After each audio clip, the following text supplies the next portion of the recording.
Hello everyone, welcome to my channel Achyuta's Teluguillu. Friends, ఈరోజు మన వీడియోలో నేను చూపించబోయే రెసిపీ వచ్చి ఆలు కుర్మా అండి. ఈ రెసిపీ అంటే ఇష్టం లేని వాళ్ళు ఎవ్వరు ఉండరు. ఆలుతో చేసిన ఏ కర్రీస్ అయినా కూడా చాలా టేస్టీగా ఉంటాయి కదండి. ఈరోజు వచ్చి నేను ఆలు కుర్మా మీకు చాలా ఈజీ వేలో చేసి చూపిస్తాను. అలాగే ఫస్ట్ టైం మన ఛానల్ చూసేవాళ్ళు అయితే తప్పనిసరిగా సబ్స్క్రైబ్ చేసుకోండి. అలాగే లైక్ చేయండి, మీ ఫ్రెండ్స్కి రిలేటివ్స్కి షేర్ చేయండి. ఓకే ఫ్రెండ్స్, ఇప్పుడు మనం ఆలు కుర్మా కోసం ప్రాసెస్లోకి వెళ్ళిపోతాము. ఇది చాలా టేస్టీగా ఉంటుందండి. తప్పనిసరిగా నేను చూపించిన పద్ధతిలో ఒకసారి ట్రై చేయండి మీరు కూడా. ముందుగా మనం ఒక 1/2 kg బంగాళదుంపలు తీసుకుని చక్కగా వాష్ చేసుకుని, పెద్దవైతే ఇలా చిన్న ముక్కలుగా కట్ చేసుకుని నిండా వాటర్ పోసుకుని ఒక 15 minutes ఉడికించుకుంటే మనకి చక్కగా బంగాళదుంపలు ఉడికిపోతాయండి. ఉడికిన తర్వాత ఒక 1/2 hour అలా వదిలేసి నెక్స్ట్ మనం చన్నీళ్ళు పడితే దాంట్లోకి ఇలా తొక్కలు చక్కగా ఈజీగా వచ్చేస్తాయి. ఆ తొక్క వలిచి పెట్టుకొని చక్కగా వీటిని మనం మ్యాష్ చేసుకోవాలండి. ముక్కలుగా కట్ చేసుకునే దానికన్నా చక్కగా ఇలా మ్యాష్ చేసుకుంటే మనకి కర్రీ చాలా టేస్టీగా వస్తుంది. కొంచెం గ్రేవీ చిక్కగా ఉంటుందండి. అలా ఇష్టం లేని వాళ్ళు ముక్కలుగా కూడా కట్ చేసుకోవచ్చు. ఇది చపాతీలోకి తినేటప్పుడు ఇలా చేసుకుంటే చాలా కన్వీనియంట్గా ఉంటుంది కర్రీ కూడా. దీనికోసం ముందుగా మనం ప్యాన్ పెట్టుకుని, దీనికి దలసరి ప్యాన్ కానీ లేదంటే నాన్ స్టిక్ ప్యాన్ కానీ పెట్టుకుని చక్కగా ఒక 4 teaspoons దాకా ఆయిల్ వేసుకొని దాంట్లో చెక్క, లవంగ, యాలక వేసుకోండి. 4 లవంగాలు, 2 చెక్క, కొద్దిగా ఒక లవంగా వేసుకొని ఒక స్పూన్ జీలకర్ర వేసుకొని వేగనివ్వండి. వేగిన తర్వాత ఒక 3 ఉల్లిపాయలు తీసుకోండి. 1/2 kgకి హాఫ్ కేజీ పొటాటోస్కి పెద్ద ఉల్లిపాయలు అయితే 3, చిన్నవైతే ఒక 4 తీసుకుని చక్కగా ఇలాగా మీరు ఎంత వీలైనంత చిన్నగా కట్ చేసుకోండి. ఒక 4 పచ్చిమిర్చి తీసుకొని చక్కగా దీన్ని ఆయిల్ వేడయ్యాక చక్కగా వేసుకొని దోరగా వేయించుకోండి. కొంచెం ఈ ఉల్లిపాయలు బ్రౌన్ కలర్ వచ్చేదాకా వేయించుకోవాలండి. అప్పుడే మనకి కర్రీ చాలా టేస్టీగా వస్తుంది. దీంట్లోనే కొద్దిగా పసుపు కూడా యాడ్ చేసుకుని వేయించుకోండి. దీనిలో మనం ఒక టీ స్పూన్ అల్లం వెల్లుల్లి పేస్ట్ వేసుకుందామండి. వేసుకొని దీన్ని పచ్చివాసన పోయే వరకు అల్లం వెల్లుల్లి పేస్ట్ కూడా వేపుకుందాము. ఈ కర్రీ పొటాటో కర్రీ మనకి చపాతీలోకి, రైస్లోకి, అలాగే బిర్యానీలోకి కూడా చాలా బాగుంటుందండి. వెజిటబుల్ బిర్యానీలోకి. దీంట్లో ఒక 2 spoons సాల్ట్ వేసానండి. అలాగే దీంట్లో ఒక 4 spoons దాకా పెరుగు కూడా వేసుకోండి. పెరుగు వేయడం వల్ల చాలా మంచి టేస్ట్ వస్తుందండి ఈ కర్రీకి. ఇది వెజిటబుల్ బిర్యానీస్లోకి ఈ కర్రీ చాలా బాగుంటుంది. అలాగే పులిహారలో కూడా ట్రై చేయండి ఫ్రెండ్స్. మనం పులిహార చేసుకున్నప్పుడు చింతపండు పులిహారలోకి ఈ కర్రీ మా ఇంట్లో అయితే తప్పనిసరిగా చేస్తానండి నేను. మనం పండగలకి చక్కగా పులిహార చేసుకున్నప్పుడు తప్పనిసరిగా ఈ కర్రీ కూడా పులిహారలోకి చేసుకుంటామండి మేము.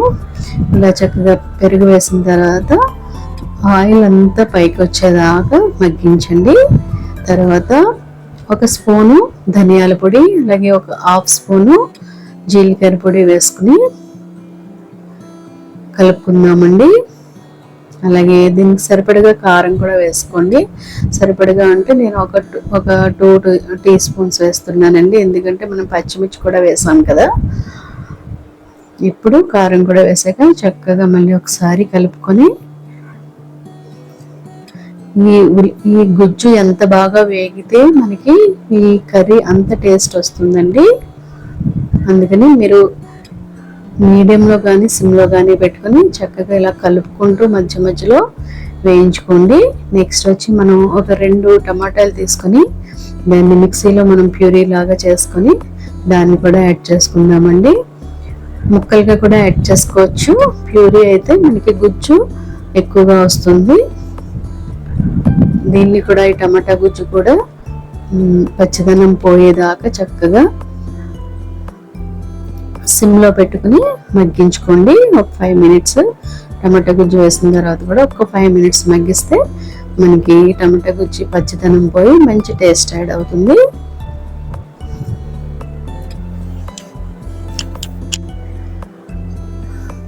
నెక్స్ట్ వచ్చి కొద్దిగా కరివేపాకు వేసుకున్నామండి. ఏ కర్రీలోనన్నా కరివేపాకు మంచి ఫ్లేవర్ని తీసుకొస్తుంది కదండి. కొత్తిమీర కరివేపాకు ప్రతి కర్రీలోనూ మనం యూజ్ చేసుకోవచ్చు. అన్ని కర్రీస్కి మంచి టేస్ట్ని తీసుకొస్తాయి.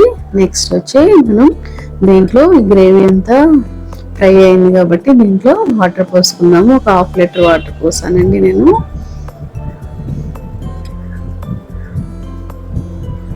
ఇప్పుడు మనం మూత పెట్టి చక్కగా ఈ గ్రేవీని ఉడకనిద్దాము. ఒక 10 మినిట్స్ మీడియం ఫ్లేమ్లో పెట్టి దీన్ని ఉడికించుకుందామండి. ఇలా గ్రేవీ చక్కగా తెరులుతున్నప్పుడు మనం దీంట్లో ముందుగా మనం స్మాష్ చేసి పెట్టుకున్న బంగాళాదుంప ముక్కల్ని వేసేసుకుందామండి. ఆల్రెడీ బంగాళాదుంప ఉడికిపోయింది. అలాగే మనకి గ్రేవీ కూడా చక్కగా ముందు ఫ్రై చేసుకున్నాము, తర్వాత వాటర్లో ఉడికింది కాబట్టి ఇవి వేసిన తర్వాత మనకి ఎక్కువసేపు పట్టదండి. అందుకని మనం లో ఫ్లేమ్లో పెట్టుకుని చక్కగా మనకి కావలసినంత చిక్కదనం వచ్చేదాకా ఉడికించుకుంటే సరిపోతుందండి. ఇలా చక్కగా కలుపుకొని చూస్తుంటేనే నోరూరుతుంది కదండి ఈ కర్రీ. ఇది మేతి పరోటా వాటిలో చాలా బాగుంటుందండి. లాస్ట్ వచ్చి మనం కొంచెం ఒక 1/2 స్పూన్ గరం మసాలా యాడ్ చేస్తున్నానండి.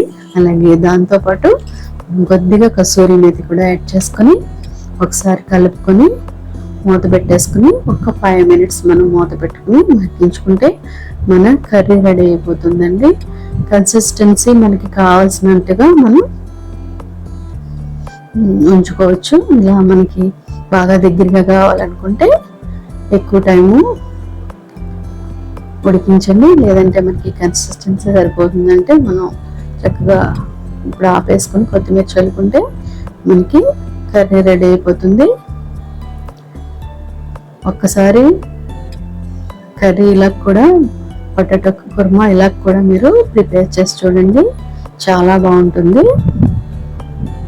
అలాగే ఈ పొటాటో కర్రీకి లిటిల్ బిట్ ఆయిల్ ఎక్కువే పడుతుందండి. కొన్ని కర్రీస్ టేస్ట్ రావాలంటే తప్పనిసరిగా మనం ఆయిల్ యాడ్ చేయాల్సిందే. ఇది నెక్స్ట్ డేకి కూడా చాలా బాగుంటుందండి, పాడవదు.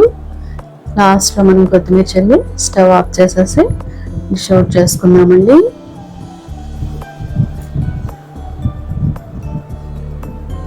దీంట్లో బీన్స్ కూడా వేసుకోవచ్చండి. చక్కగా బఠానీ కూడా వేసుకున్నా కూడా చాలా బాగుంటుంది. అలాగే పొటాటో బదులు మష్రూమ్ కానీ లేదంటే పన్నీర్ కానీ కాజు కానీ ఏది ఈ గ్రేవీలో ఏం వేసుకుని చేసుకున్నా కూడా చాలా టేస్ట్ బాగుంటుందండి. తప్పనిసరిగా ఒకసారి ట్రై చేయండి. నేను డిష్ అవుట్ చేస్తున్నాను.